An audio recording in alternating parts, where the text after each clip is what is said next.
courbe inversée de la vague COVID, là. Les étudiants viennent, puis plus ils viennent, moins il y a de COVID. Puis plus il y a de COVID, moins ils viennent. C'est comme ça Ouais. que ça se comporte cet automne.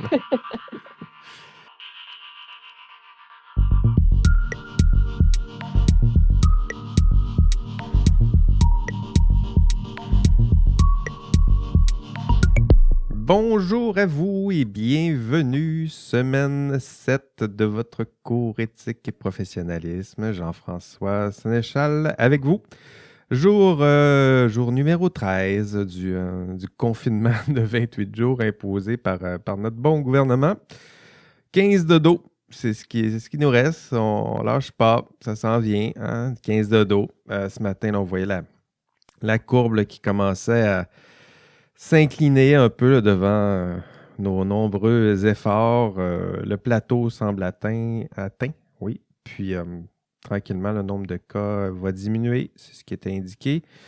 Puis on souhaitera là, que, c'est ça, tranquillement, on aplatisse tout ça ensemble. On ne lâche pas, on va l'avoir, notre fête d'Halloween ensemble. J'ai bien hâte de me costumer. Non, c'est pas vrai. Je suis vraiment, pour ceux qui me connaissent, là, c'est sûr que un costume, j'ai beaucoup de difficultés avec ça.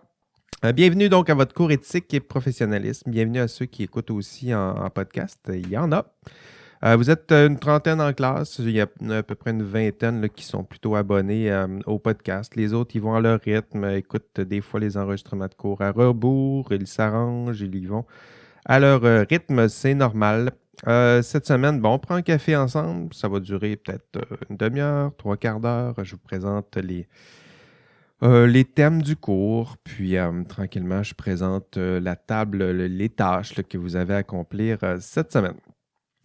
Je suis accompagné toujours aujourd'hui à distance de Valérie Roberge. Valérie, là. Bonjour Valérie. Bonjour Jean-François et bonjour à tous. Ça va bien Valérie? Tu t'as acheté un nouveau réfrigérateur, Valérie? Oui, T'as ça va failli bien pas être là depuis. aujourd'hui à cause de ça. Oui. Ben, écoute, j'aurais priorisé le réfrigérateur sur notre rendez-vous hebdomadaire comme ça. Et Désolée. c'est là qu'on voit ce qu'on vaut. Hein? Merci d'être là malgré toutes tes obligations personnelles et professionnelles. Retour sur le contenu du dernier cours. Au dernier cours, nous avons fait un beau caout à la fin du cours. Je me permets de... Ben oui, je l'avais annoncé là, dans mon dernier épisode. Pour ceux qui l'écoutent en podcast, ben, vous n'avez pas entendu le caout, mais je me permets de souligner quelques performances. Mon top 5, là, ceux qui ont fait les performances extraordinaires. Martin Deschaux a terminé 5e. 4e, Alexina Roy-Saillant. 3e, Dany Robitaille. 2e, Claudia Roy. Et le premier, et non le moindre, David Fortier. Bravo, félicitations. Tiens, moi j'applaudis comme ça. Tiens, mais moi aussi, je peux. Bravo. On est fiers de vous. J'aime bien ça. Je trouve ça, ça diversifie un peu les tâches que je fais. C'est ainsi un caout comme ça à distance avec des étudiants passionnés comme vous, stressés un peu. On le voyait, on le sentait. C'était le fun. Donc, on va essayer de reprendre l'exercice peut-être à la fin, vers la fin du cours, peut-être un caout récapitulatif, ce serait intéressant. Je vous invite à bien étudier, puis tranquillement, je vais vous préparer des belles questions de caout, puis on règle nos comptes en fin de session. Changement à la feuille de route. C'est pas un changement très majeur, là, mais je me permets quand même de vous le souligner. Au module 6, je vous demandais d'aller consulter le site du Conseil interprofessionnel du Québec. Puis je suis allé reconsulter le site en question, puis ils l'ont remodelé, refondu, puis il y a beaucoup de contenus là, qui ont été... je comprends que pour eux, là, c'est pas si important que ça de donner du contenu, là, c'est pas un cours non plus. Mais c'est ça, il y a plusieurs contenus qui ont été tassés pour donner plus de place, je dirais, à la communication, communiquer des petits messages. Donc, je vous suggère plutôt de remplacer par le site de l'Office des professions du Québec. Donc, je vous l'ai dit, là, c'est l'organe principal de notre système professionnel, là, tout en haut, l'Office des professions. Je vous invite à aller consulter le site, entre autres, pour voir l'organigramme, comment s'organise notre système professionnel. Il y a plusieurs éléments importants sur ce site, des notions historiques. C'est très bien documenté. Je vous invite encore une fois à aller consulter le site de l'Office des professions du Québec. Retour aussi la semaine dernière, pendant l'enregistrement, j'ai eu Myriam Blanchette qui m'a signalé. Vous savez, là, je vous expliquais le système professionnel, l'organigramme. En haut, je vous expliquais qu'il y avait notre Sonia Lebel, ministre de la Justice, qui était votre autorité suprême. J'étais en retard et Myriam a bien fait de me le mentionner. En fait, j'étais en retard de 2 ministres. Donc, c'est voir comment que ça évolue là, ces temps-ci. C'est-à-dire que depuis le mois de juin, j'avais cette information-là, j'ai donné le cours cet été, je l'avais mis là en place au mois de juin, puis j'avais pensé que ça ne changeait pas tant que ça dans les derniers mois. Puis effectivement, ça a changé. Donc, ce qui était Sonia Lebel, donc Sonia Lebel, là, je vous le rappelle, c'est avocate de la commission Charbonneau. C'est elle qui, pendant quelques années, pendant 2 ans, s'est retrouvée à la tête du système professionnel aussi, qui était ministre de la Justice à l'époque. Il y a eu un remaniement ministériel. C'est Simon Jolin-Barrette qui a pris le relais, l'intérim, comme ministre de la Justice, mais c'est pas lui qui a pris l'intérim du système professionnel. En fait, on a changé carrément. Ce n'est plus le ministre de la Justice qui est à la tête du système professionnel en ce moment. C'est Danielle Mécan. Donc, Danielle Mécan, vous l'avez vu. Elle faisait partie du grand trio là, de communicateurs, ceux qui nous informent sur la COVID-19 ici au Québec. Donc, elle était ministre de la Santé à l'époque, puis elle est devenue ministre de l'Enseignement supérieur, puis dans ses fonctions, on lui a donné la responsabilité du système professionnel au Québec. Donc, c'est elle qui, peu importe, je dirais, là où vous vous dirigez dans quelques années, si c'est vers la profession, c'est elle qui sera votre patronne. En tout cas, pour l'instant, si on ne change pas encore dans quelques mois. Et si vous allez vers les études supérieures, là aussi, ce sera elle votre patronne. Donc, c'est elle, Danielle Mécan, qui est ministre de l'Enseignement supérieur. Merci encore à Myriam là, de m'avoir signalé cette erreur. J'essaie de rester à jour. Puis, sans Myriam, là, je l'aurais manqué celle-là. Merci encore. Cette semaine, je publiais une note provisoire concernant les forums de discussion. Une note provisoire, c'est ce que ça dit, c'est-à-dire qu'elle est là en attendant de voir votre note croître. C'est ce qu'on souhaite. Je dirais que c'est peut-être la note minimale garantie. Valérie et moi, là, on a regardé vos contributions, on les a notées. On n'est pas tout à fait à jour, là, mais on en a noté plusieurs. Puis voilà, là, à partir du 6 octobre, c'est la date là, que j'ai pris comme une date référence. Là. Votre note, là, c'est la note que vous aviez le 6 octobre.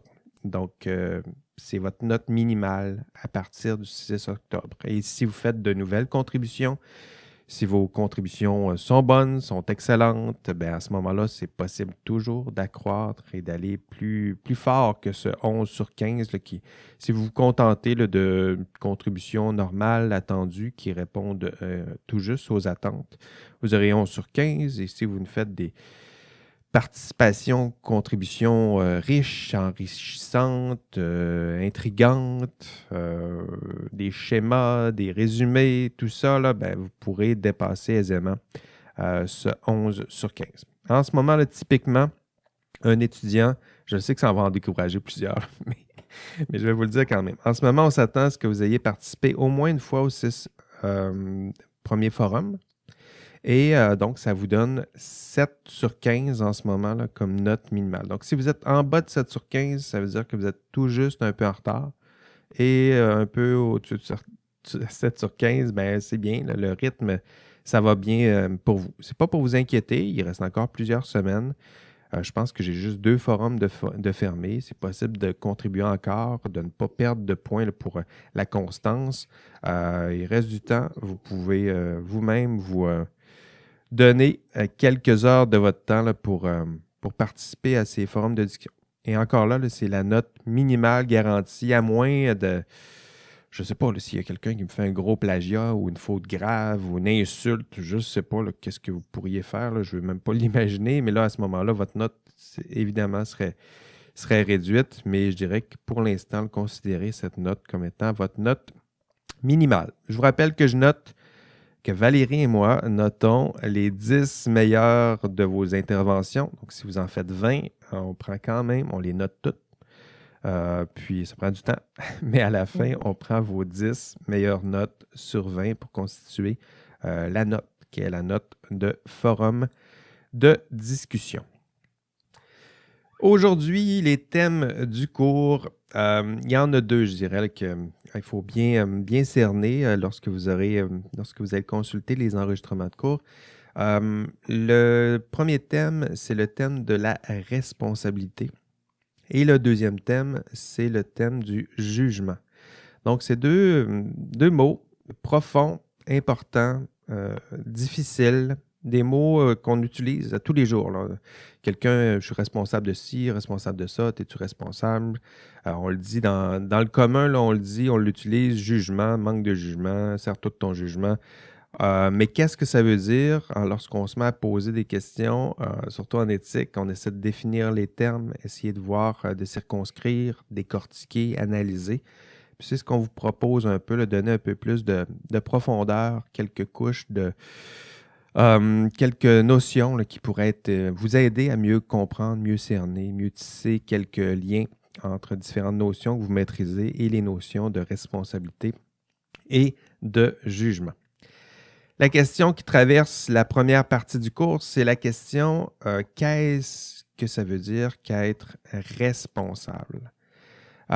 Et pour illustrer ce thème, je me permets de citer une citation qui m'a été proposée par Maxime Saint-Michel. Donc, Maxime Saint-Michel, un étudiant de votre cours, qui nous rappelait ce vieil adage, cette vieille sagesse-là proposée par, c'est Peter Parker? Non, c'est l'oncle Ben. L'oncle Ben Parker, donc l'oncle de Spider-Man lui-même, qui lui rappelle qu'un grand pouvoir engendre de grandes responsabilités. Hein, pour bien comprendre le sens de responsabilité, tiens, avant même d'aller dans cette exploration-là, c'est intéressant de vous lire sur ces forums-là. J'ai ouvert un forum. Je vous demande de faire le lien entre une valeur, un personnage que vous allez choisir, un super-héros, quelqu'un qui sort de la fiction, une valeur, puis de me démontrer comment ce personnage-là est influencé par cette valeur.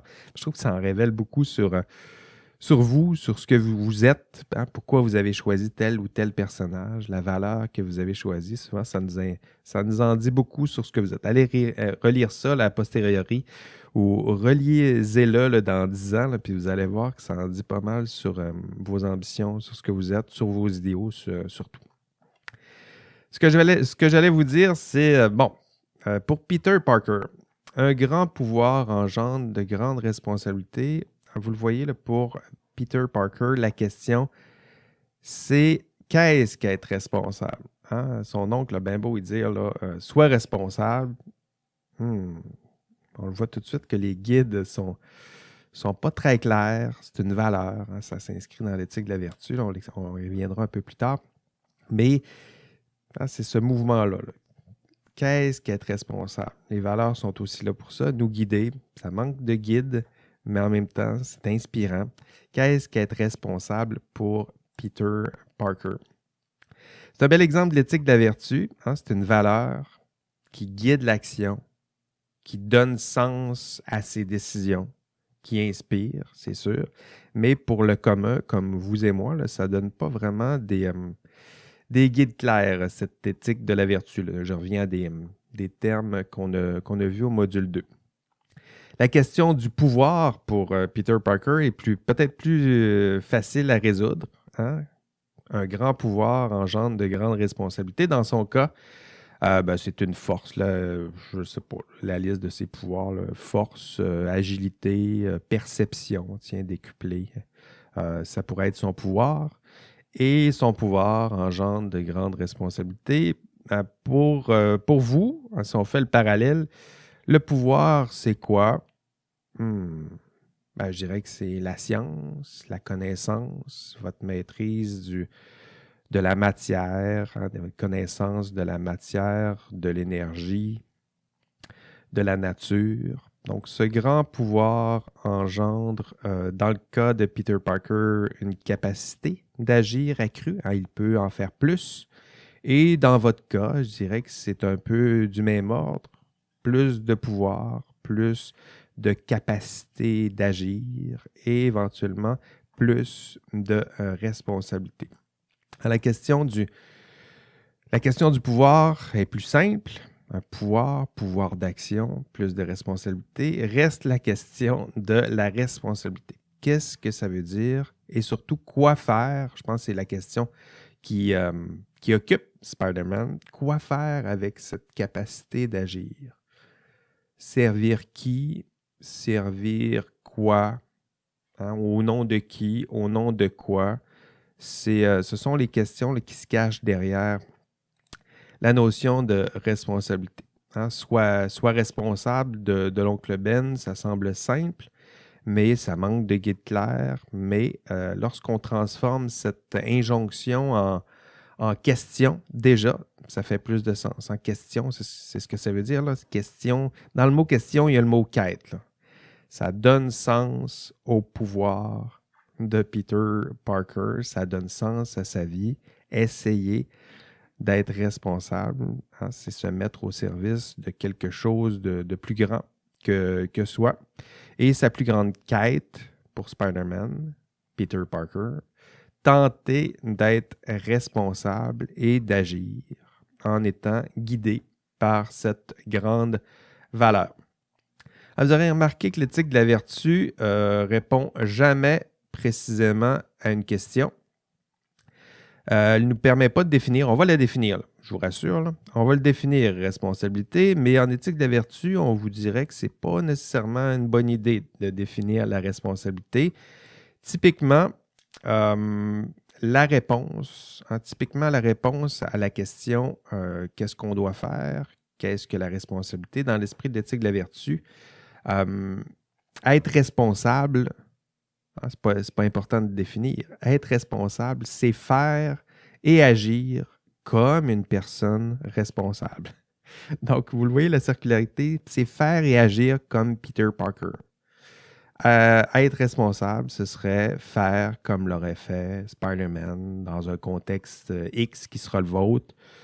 Ce serait ce qu'aurait fait Spider-Man lorsqu'il fait face aux conséquences que vous rencontrez, les lois, les normes auxquelles vous aurez à jongler, avec lesquelles vous aurez à jongler.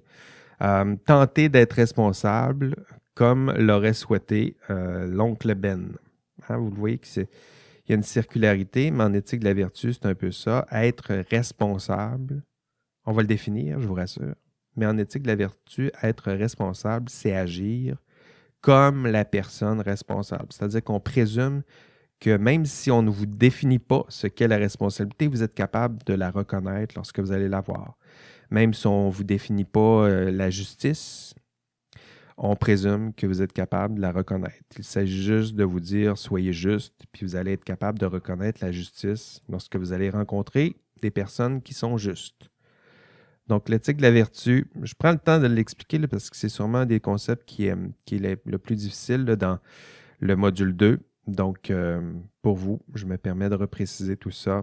Responsabilité et éthique de la vertu, c'est comme ça qu'on articulerait tout ça. Je vous avais promis une définition de responsabilité. Je dirais, j'en décline là, plusieurs sens dans la présentation, l'enregistrement de cours. Pour aujourd'hui, je me contenterai de la distinction principale, c'est-à-dire qu'il y a une responsabilité qu'on appelle la responsabilité rétrospective et la responsabilité prospective. Donc, deux sens distincts. L'une se retourne vers le passé, l'autre se projette vers l'avant. En responsabilité rétrospective, un synonyme, ça pourrait être imputabilité, être imputable de nos actes. Lorsque je suis responsable des actes que j'ai passés, entre guillemets. Donc, c'est ça, ça se projette dans le passé. Être responsable, c'est aussi associé à un rôle, responsabilité prospective. On se projette dans le futur, on m'attribue un rôle, on me donne un rôle. Et de ce rôle, du simple fait d'avoir ce rôle, je me projette vers l'avenir. Puis à ce moment-là, on peut décliner des devoirs, des obligations, des attentes à l'endroit de ceux et celles qui ont ce rôle. Donc ça, c'est les deux principaux sens. En rétrospective, si je vous donne des exemples, peut-être. Rétrospective. Responsable rétrospectivement. On pourrait poser la question, qui est responsable des milliers de morts en ce moment-là? C'est notre ami COVID. Responsabilité passée. Qui est imputable de tout ça? Ça, c'est le premier sens. C'est notre ami COVID.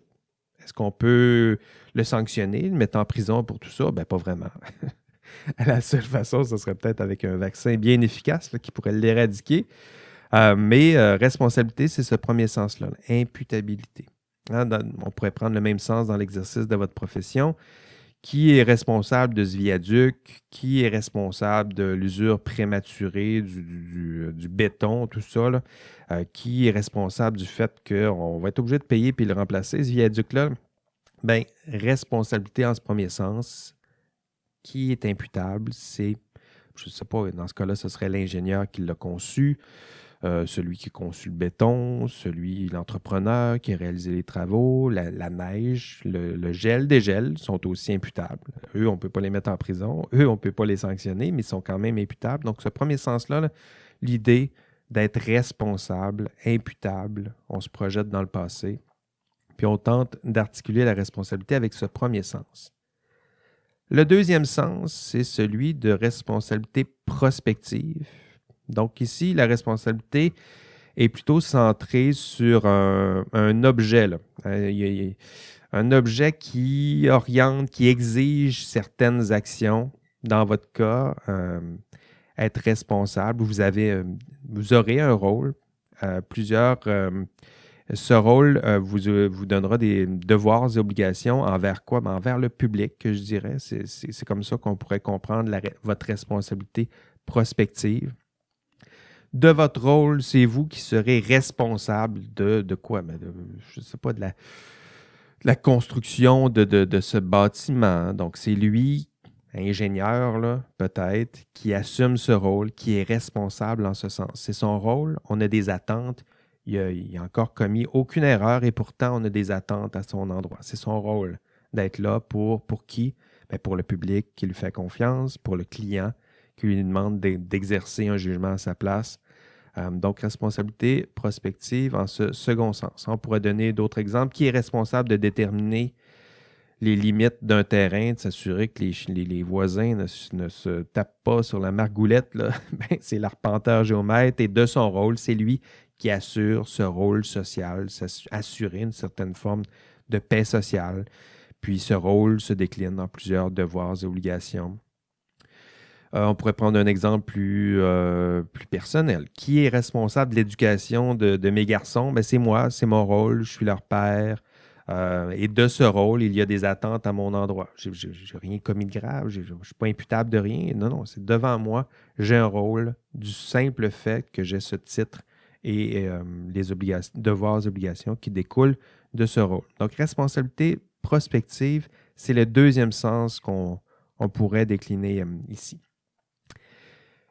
Premier thème, c'est ça. La responsabilité, la décliner, la comprendre. On va lui donner un sens pour responsabilité rétrospective, donc l'imputabilité. On va avoir différentes déclinaisons. Tout ce qui est de responsabilité juridique, pour vous, là, ce sera intéressant de voir ça. Là. Vous êtes imputable de plusieurs manières et en regard en réponse à plusieurs régimes de droit, donc responsabilité civile, responsabilité criminelle et pénale. C'est là où on va rentrer au cœur de ce sujet-là. Qu'est-ce qu'être responsable, imputable? Dans votre cas, vous êtes imputable de plusieurs manières et devant plusieurs types de tribunaux et régimes de droit. Pour un même pour un même ouvrage, hein, prenons le viaduc de tout à l'heure, là, votre responsabilité criminelle peut être engagée. Hein, si le viaduc s'effondre, s'il y a mort, blessure, négligence entraînant des blessures, mort, tout ça, là, c'est votre responsabilité qui est envers le public. La responsabilité criminelle, c'est un peu ça, là, c'est cette protection. Nous assurer que vous restiez des serviteurs du public et non pas des dangers publics. Hein, ça, c'est la responsabilité criminelle et pénale, c'est dans cet ordre. Le deuxième, responsabilité civile, hein, toujours responsabilité rétrospective, imputable, mais imputable de quoi? Responsabilité civile, c'est imputable des dommages et intérêts qui pourraient découler de vos actions. Donc, si pour le même viaduc, ben, il n'y a pas de mort, il n'y a pas de blessé, il n'y a rien, mais il y a une auto de brisée, qui va payer? Ah, mais là, c'est la responsabilité civile qui est impliquée. Qui va payer pour les dommages? Et votre responsabilité, là aussi, est engagée. Et la dernière forme de responsabilité, c'est la responsabilité disciplinaire. Donc, répondre de vos faits et gestes. Dans responsabilité, il y a aussi ce mot-là. Là. Respondere, c'est répondre de. Répondre de vos faits et gestes qui peuvent nuire à l'image de votre profession, à la confiance du public envers votre profession et envers les différents professionnels, vos différents collègues et pairs. Donc, responsabilité criminelle, civile, disciplinaire. C'est sûr que là, je vous fais un résumé assez bref de tout ça, là, mais dans l'enregistrement de cours, on prend le temps de décliner ces trois grandes formes de responsabilité rétrospective. Donc, j'aime bien rouler mes R. Responsabilité rétrospective, donc responsabilité criminelle, civile et disciplinaire. Quelles sont vos responsabilités prospectives? Ça aussi, on va les voir. Votre rôle envers le public, le client et la profession. Le jugement maintenant.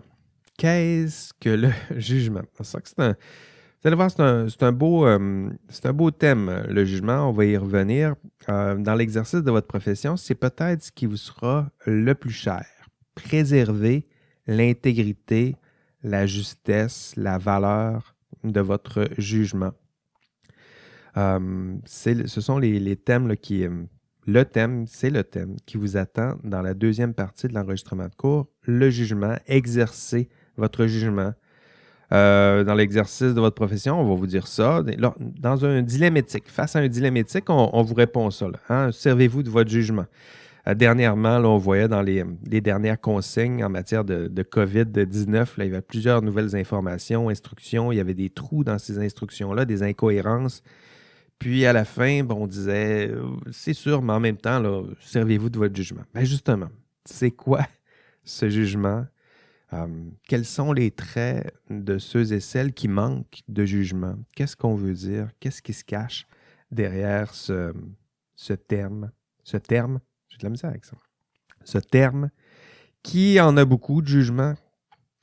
Est-ce qu'on s'attend à ce que vous ayez beaucoup de jugement? Qui en manque? Pourquoi? C'est le genre de questions qu'on va aborder. Je me permets simplement de vous dire quelques notions introductives sur ce jugement. Hein, si on va très loin, là, je dirais en philosophie, on retourne chez notre Aristote et repris par Kant plus tard. Le jugement, ce qu'on appelle le jugement synthétique, c'est l'acte de prédiquer une chose. Hein, ça fait langage pas mal, mais prédiquer une chose, c'est lui attribuer un attribut, une qualité. Je vais vous donner des exemples, ça va être plus simple. L'idée, c'est de comprendre que l'exercice du jugement, c'est la pensée, c'est la vôtre, hein, mais la pensée qui est en acte. Hein, c'est votre pensée qui tente de décider, c'est ça prédiquer, là, qui tente de décider de la valeur d'une proposition. Et sa valeur, elle va l'évaluer en fonction de ce qui est juste, de ce qui est beau, de ce qui est vrai et de ce qui est bien. Donc, le jugement là, s'exerce dans ce champ-là. Qu'est-ce qui est beau? Qu'est-ce qui est vrai? Qu'est-ce qui est juste? Et qu'est-ce qui est bien? Donc, vous voyez là, comment que c'est un exercice, c'est un terme très important.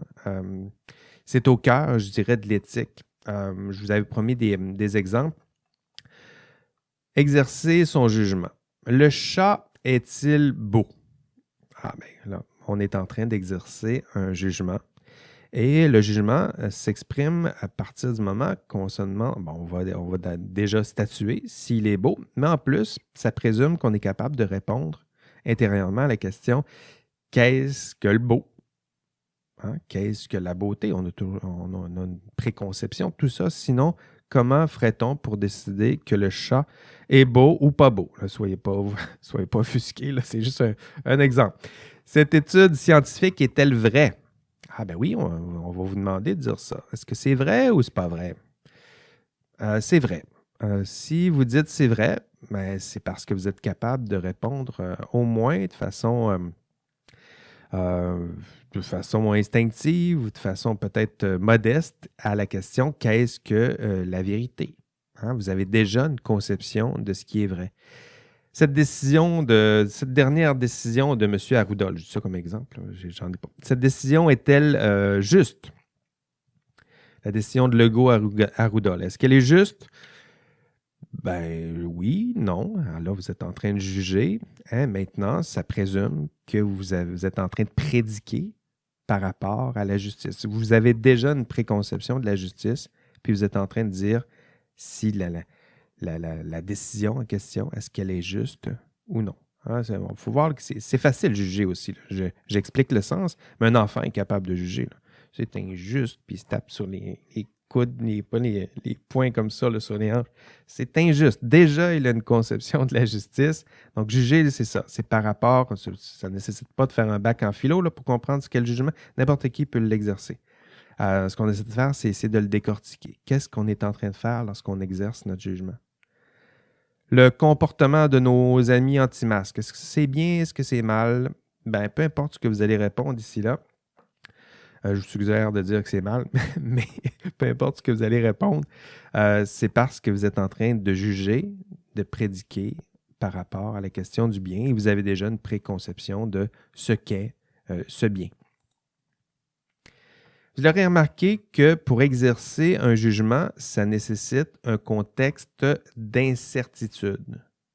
Incertitude. Est-ce que vous êtes certain de ce qu'est le vrai?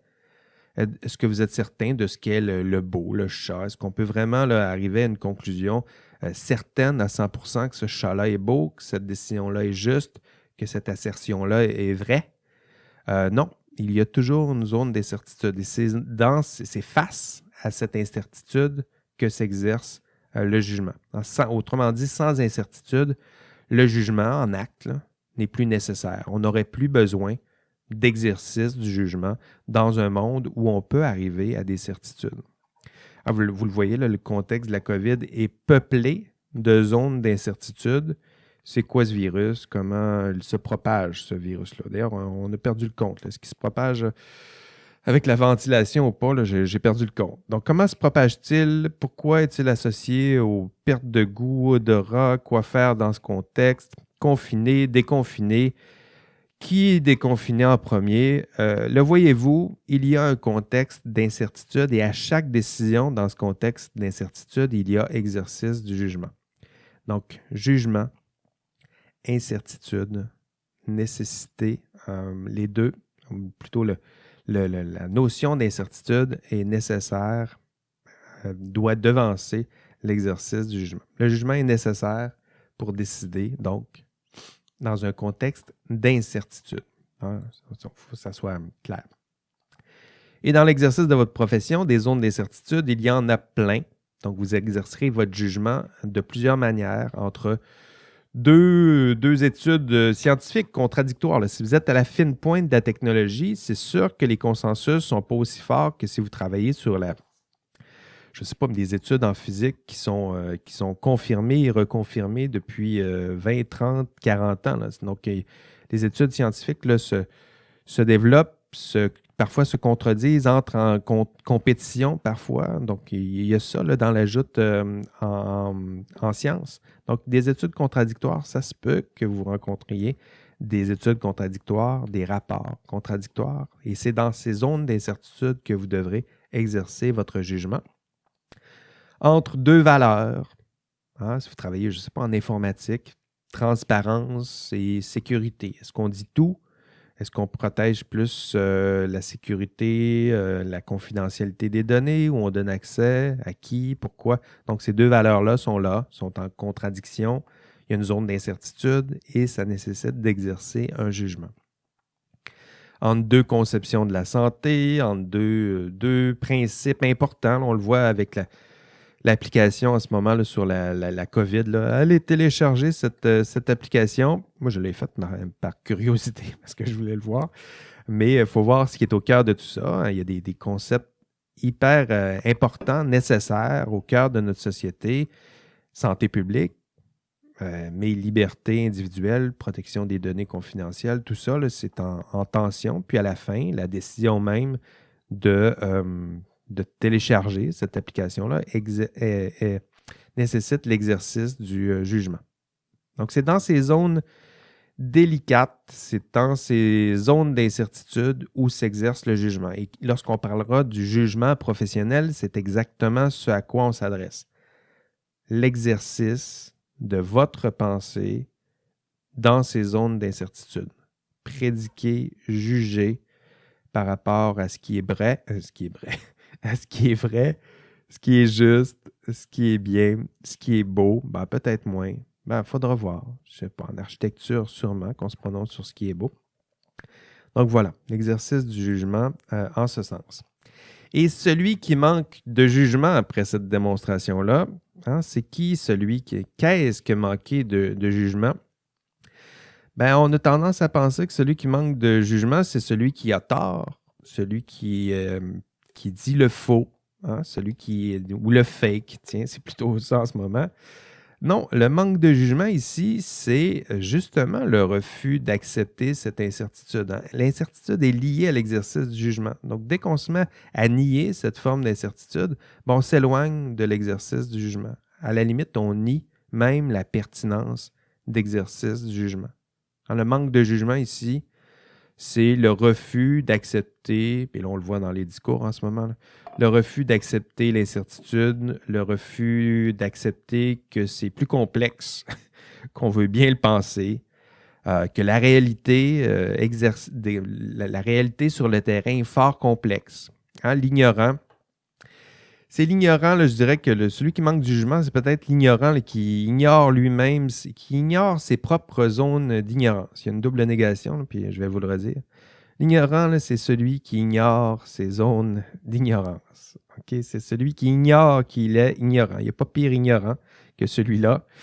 Celui qui réduit la complexité à des simplicités. Le virus, ce n'est que ça. La complexité, il n'y en a pas. La solution, elle est simple et la voici. Vous n'avez qu'à faire ceci et que cela. Non.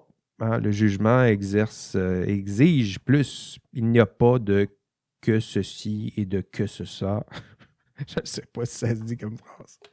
Mais on ne peut pas réduire la réalité à si peu de choses. Le jugement, celui qui veut l'exercer, doit promouvoir l'idée qu'il y a des incertitudes, que le jugement est nécessaire parce qu'il y a incertitude.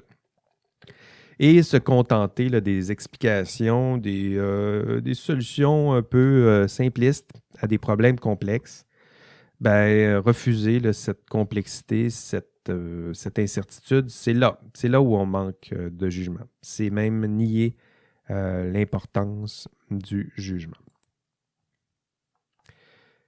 Dans le module, vous allez voir que votre jugement peut errer. Donc, le jugement, je vous dis que c'est important, c'est précieux, c'est au cœur de l'exercice de votre profession. Mais dans la démonstration que je vais tenter de vous faire, on va tenter de vous démontrer que votre jugement peut errer, peut se tromper, malgré vous. Donc, je vais donner quelques exemples dans ce module, mais il y en aura d'autres au cours des futurs modules. On va aborder les biais psychosociaux, les pressions de groupe, les pressions d'autorité.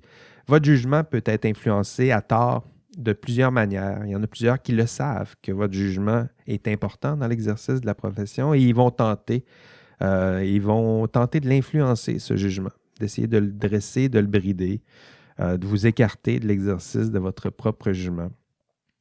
Donc, votre jugement peut errer. Je dirais que c'est la démonstration que je vais tenter de vous faire. Il y a des limites biologiques, des limites psychosociales que je vais tenter de vous expliquer. D'ailleurs, une des premières erreurs du jugement, c'est de se penser à l'abri des failles et limites qu'il reconnaît pourtant dans le jugement des autres. Ça, c'est une belle faille complexe, là.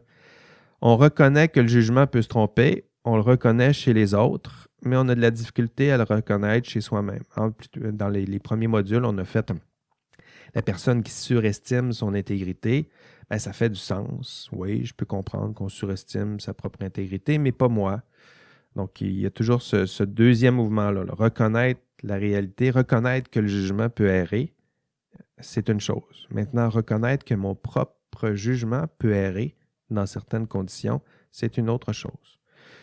Pour ceux qui n'y croient pas, là, je vais vous donner un exemple. On a tendance à juger favorablement ceux et celles qui nous ressemblent. Hein? Est-ce qu'on peut admettre ça? Ceux qui ont même race, même sexe, même couleur, même langue. Tout à coup, là, on sent... Typiquement, on a plutôt tendance à favoriser des gens qui nous ressemblent. Peu importe la façon qu'ils nous ressemblent, on a plutôt même milieu social.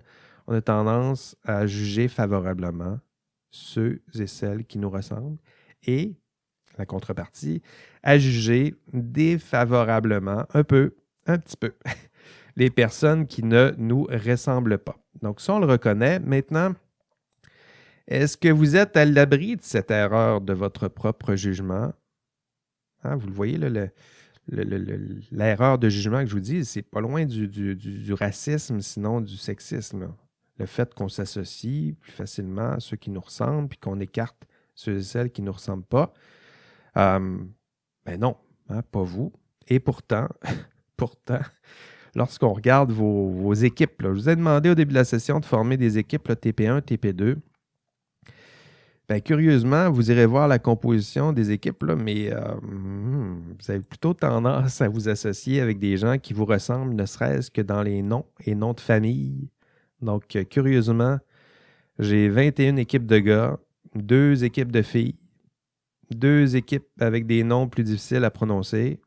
Donc, vous le voyez, là, votre jugement, vous vous dites, moi, je suis à l'abri de tout ça. Je vois que les gens ont tendance à des fois écarter les gens qui ne leur ressemblent pas, mais moi, je suis à l'abri de tout ça. Non, en ce moment, il y a le beau thème du racisme systémique. C'est dans cet esprit-là qu'il faut comprendre qu'est-ce que ça veut dire, ces biais-là qui peuvent être systémiques, qui vont bien au-delà de vous et de votre bonne volonté. Donc, c'est les limites biologiques, psychologiques, psychosociales qui peuvent nuire à l'exercice, rappelons-le, de cette chose précieuse qu'est l'exercice de votre jugement. Donc, c'est ce qui vous attend dans cette deuxième partie du module. Et à la fin du module, je vous rappelle les objectifs. 1. Expliquer les principaux régimes de responsabilité. Donc, être capable de comprendre ce qu'est la responsabilité criminelle, civile, disciplinaire, les explications que je vous ai données sur la responsabilité rétrospective, prospective, commencer à articuler et comprendre tout ça. Objectif 2, expliquer quelles sont les responsabilités prospectives d'un professionnel. Qu'est-ce que ça veut dire, prospective, et quelles seraient les tâches et devoirs et obligations qui incombent aux professionnels, ne serait-ce que par ce rôle. Et 3, définir le jugement professionnel. Donc, j'en ai fait un bout avec vous, le décortiquer, ce que ça veut dire, quelles sont ses forces, ses failles, ses limites, expliquer la valeur de ce jugement au cœur et au sein de l'exercice de votre profession. C'est ce qui vous attend pour les objectifs de ce module 7. À faire cette semaine. Donc, qu'est-ce que vous devez faire? Vous devez être là aujourd'hui. Il y en a une trentaine qui sont là aujourd'hui. Il y en a quelques-uns qui vont écouter l'enregistrement de cours à distance. Vous devez visionner l'enregistrement de cours. D'ailleurs, au dernier enregistrement, là, j'ai vu qu'au dernier podcast qu'on fait ensemble, il y a une confusion des fois entre certains étudiants entre l'enregistrement de cours et l'enregistrement qu'on est en train de faire en ce moment. Là. L'enregistrement que je fais en ce moment, c'est une introduction à l'enregistrement de cours. C'est-à-dire que lors des sessions passées, je donnais le cours J'ai enregistré tous mes cours. Donc, des fois, c'est la session d'hiver que j'ai gardé l'enregistrement. Des fois, c'est l'enregistrement d'automne. Mais vous avez accès à tous ces enregistrements-là. C'est un enregistrement souvent de 2 heures, 2 heures et quart. Là, je prends le temps d'expliquer avec plus de détails. Donc, vous devez consulter ces enregistrements-là. Et ce que je fais en ce moment, là, les podcasts, les intros comme ça en classe virtuelle, bien, ça, c'est une intro justement au contenu que je vais vous présenter dans ces enregistrements de cours. Donc, j'espère que c'est plus précis. Je n'essaie pas de perdre quiconque avec tout ça. J'essaie juste d'enrichir et d'en donner un peu plus dans ce cours. Troisième étape, qu'est-ce que vous devez faire? Regardez le PowerPoint sur les responsabilités et le jugement professionnel, compléter le questionnaire. Donc, il y a un questionnaire sur les différents régimes de responsabilité lorsque vous aurez passé à travers de responsabilités criminelles, civiles, disciplinaires. Bien, vous irez remplir le questionnaire pour voir est-ce que vous maîtrisez tout ça. Lisez l'excellent rapport de Luc Bégin sur l'effondrement du viaduc de la Concorde. Parce que dans ce rapport-là, non seulement c'est intéressant, si vous êtes en génie civil, il faut absolument lire ça. Si vous êtes dans d'autres disciplines, ne serait-ce qu'aller lire le passage où on parle du concept de responsabilité, des différents sens, des différentes déclinaisons, de l'effritement de la responsabilité individuelle aussi. C'est quelque chose qui est abordé dans ce rapport. Donc, le rapport de Luc Bégin, Danny Rondeau et Nicole Marchand, c'est à l'étape 5 de ce que vous avez à faire. 6, allez participer au forum. On est rendu au module 7. Donc, si vous avez un peu de retard, allez-y, allez participer aux autres forums, les forums qui sont encore ouverts, participez à ce forum.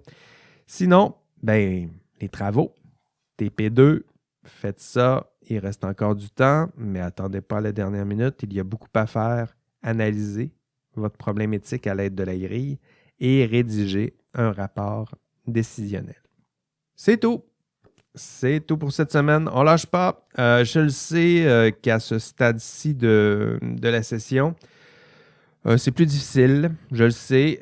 Il y a beaucoup à faire. Vous avez pris du retard dans certains cours, certains dans mon cours. C'est pas grave. On se relève les manches, on travaille fort. Si je peux vous aider d'une quelconque façon, que ce soit Valérie ou moi, faites-nous signe. On essaiera de vous aider dans la mesure de ce qu'on peut faire pour vous soutenir dans ce contexte. Sinon, prenez soin de vous, de vos proches, puis on se revoit mardi prochain.